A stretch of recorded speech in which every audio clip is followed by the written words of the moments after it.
నమస్తే, welcome to Telugu రాజ్యం. ప్రస్తుతం మనతో పాటు ఉన్నారు సీనియర్ జర్నలిస్ట్ భరద్వాజ గారు ఉన్నారు. నమస్కారం సార్. నమస్తే.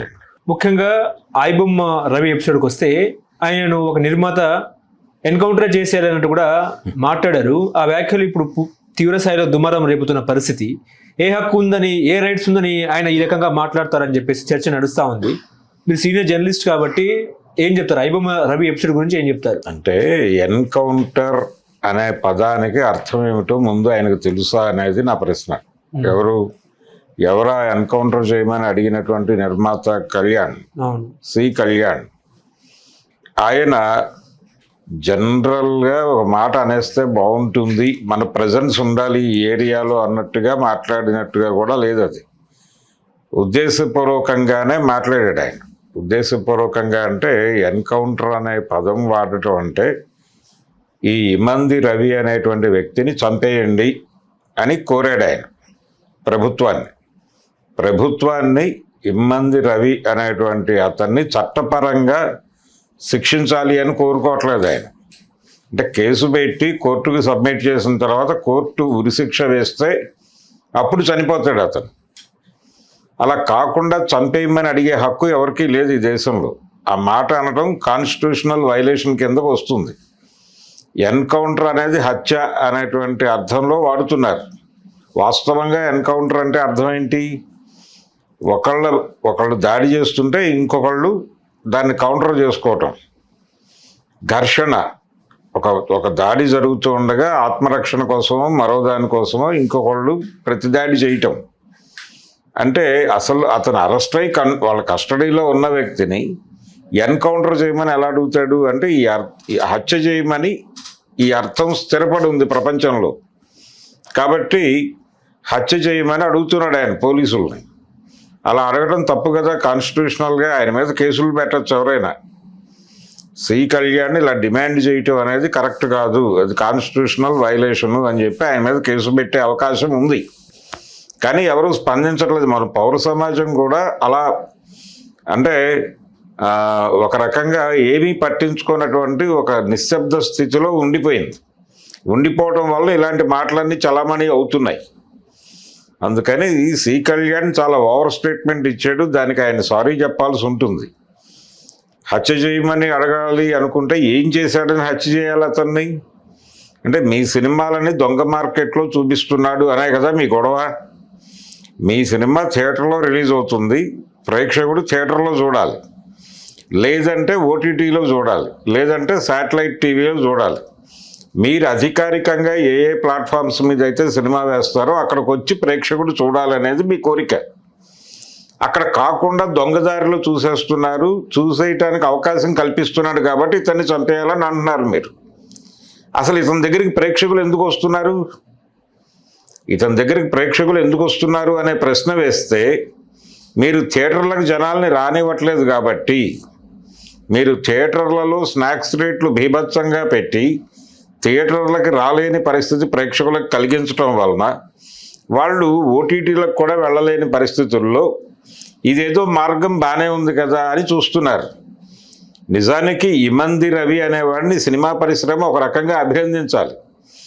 ఎందుకంటే అతను రోజుకి ఇంతమంది చూస్తున్నారు నా దగ్గర సినిమా అని చెప్తున్నాడు ఆయన. అంటే సినిమా చూడటం అనేది జనాలు తగ్గించలేదు, సినిమా అనేది కన్జ్యూమ్ చేస్తున్నారు జనాలు. ఈ మధ్యకాలంలో సినిమా థియేటర్లకు జనాలు రావడం లేదు అనే గోల ఎక్కువైపోయింది. ఎందుకు రావడం లేదు అని చెప్పి జనాలందరూ మల్లగుల్లాలు పడుతున్నారు. జనాల్ని రప్పించడానికి ఏ సినిమా తీయాలి అని.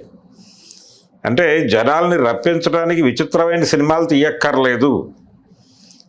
థియేటర్ ఆడియన్స్ ఫ్రెండ్లీగా ఉంటే మీరు మామూలు కంటెంట్ తీసినా జనాలు సరదాగా థియేటర్కి వచ్చి చూడటానికి సిద్ధంగా ఉన్నారు. సినిమా చూడటానికి జనాలు సిద్ధంగా ఉన్నారు. సిద్ధంగా ఉన్న జనాల్ని మీరు థియేటర్కి రానివ్వకపోవడంతో వాళ్ళు ఓటీటీకి వెళ్ళినా అక్కడ డబ్బులు చాలా ఖర్చు పెట్టిస్తున్నారు. ముందు టికెటింగ్ సిస్టమ్ అంటారు, ఇంకోటి అంటారు, ఎన్రోల్మెంట్, ఏదో రకరకాల పద్ధతుల్లో వాళ్ళు కూడా బాగానే గుంజుతున్నారు. కాబట్టి ఈ టార్చరు ఈ రెండింటిని స్ట్రీమ్లైన్ చేయకుండా వీళ్ళు ఎక్కడికో వెళ్ళి సినిమా చూస్తున్నారు అని గొడవ చేస్తే పనులు అవ్వవు. సో అతను సినిమా చూపించడానికి సిద్ధమైన చూడటానికి జనాల్ని మీరే సరఫరా చేస్తున్నారు. అందుకు ఎవరిని ఎన్కౌంటర్ చేయాలి? ఈ స్టేట్మెంట్లు ఇస్తున్న వాళ్ళని ఎన్కౌంటర్ చేయాల్సి వస్తుంది. కాబట్టి ఈ జనాల్ని పంపించేస్తున్నటువంటి థియేటర్ వ్యవస్థను ఎన్కౌంటర్ చేయాలి, అలాగే ఓటీటీ వ్యవస్థను ఎన్కౌంటర్ చేయాలి.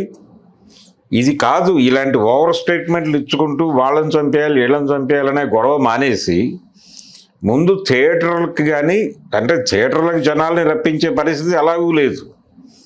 ఎందుకు లేదు అంటే ఉన్నటువంటివి మల్టీప్లెక్స్లే మెజారిటీ ఉన్నాయి, సింగిల్ స్క్రీన్స్ తగ్గిపోయినాయి, కొద్దో గొప్ప ఉన్నాయి.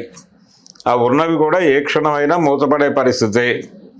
ఎందుకంటే ఆ సింగిల్ స్క్రీన్స్లో అవన్నీ రియల్ ఎస్టేట్ ప్రాపర్టీస్.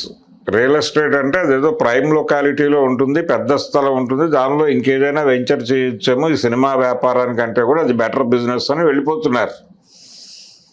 చాలా ఏరియాల్లో అదే జరుగుతోంది. కాబట్టి అవి ఉండవు అనేది వాస్తవం. సో మల్టీప్లెక్స్లకి ఒక తరహా జనాలు వెళ్తారు.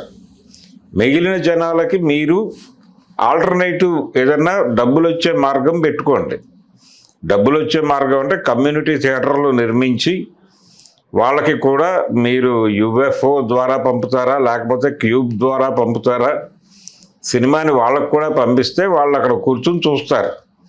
అక్కడ చూసినందుకు గాను మీకు డబ్బులు వస్తాయి. డబ్బులు ఇవ్వకుండా చూసేస్తున్నారు అన్నది కదా మీ గొడవ. అది పరిష్కరించుకోవటానికి మీ ముందు 100 మార్గాలు ఉన్నాయి. దాన్ని ఆలోచించండి.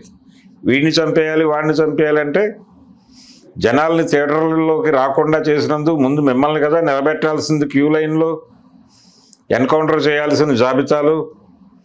అది మర్చిపోయి ఎన్కౌంటర్ చేసేయాలి, ఇవన్నీ కూడా ఓవర్ స్టేట్మెంట్లు.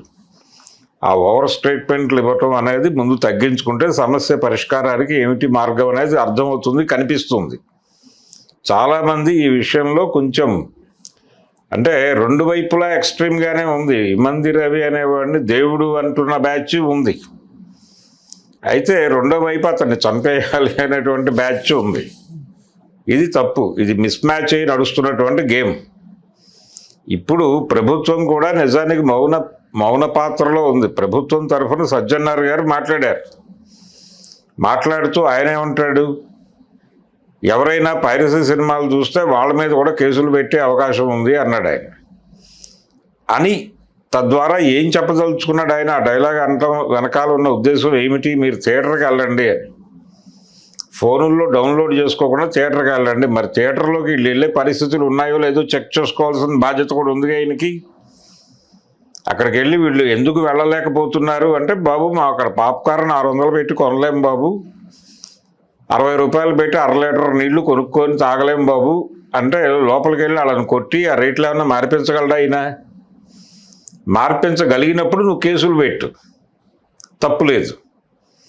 కానీ ఆ వ్యవస్థను అలాగే ఉంచి మీరు బలవంతంగా వాళ్ళ దోపిడీకి గురవ్వండి అని చెప్పడం తప్పు కదా. ఓ పోలీస్ ఆఫీసర్ అయ్యండి ప్రభుత్వ ప్రతినిధిగా ఆయన ఆ మాట అనకూడదు. కాబట్టి ఎవరి పద్ధతిలో వాళ్ళు ఎవరిని ప్రొటెక్ట్ చేయడానికి ఎవరు వ్యవహరిస్తున్నారు అనేది చాలా ఓపెన్ అయిపోయి కనిపిస్తున్నారు. అందరూ నేకెడ్గా నగ్నంగా విషయాలు కనిపిస్తున్నాయి మార్కెట్లో. అటువంటి పరిస్థితికి దారి తీసి వీళ్ళందరినీ అలా నిలబెట్టినందుకు గాను ఇమంది రవి అనేవాడిని అభినందించాలి ఒక రకంగా.